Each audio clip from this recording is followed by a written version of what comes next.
పాపం వస్తుంది అన్నాడు. ఇక్కడే తెలుసుకోవాలి. ఆతతాయులు అనే మాట వచ్చింది. ఆతతాయులు అని ఎవరిని అనాలి? ధర్మశాస్త్రం చెప్తోంది. అగ్నిదో గరదశ్చైవ శస్త్రపాణిర్ధనాపహ క్షేత్రధారాపహర్తాత షడేతే ఆతతాయిన. 6 ఆతతాయులు అనాలట.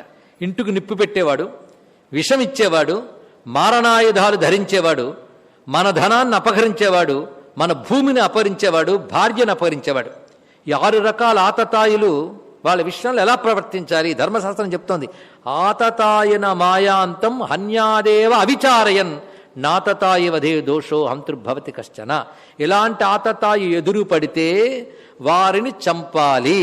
చంపితే దోషము లేదు. ఎవరు చంపవలసిన అధికారం బాధ్యత ఎవడుకుందో వాడు కానీ ఈ పని చేస్తే వాడికి దోషము లేదో ధర్మశాస్త్రం చెప్తుంది.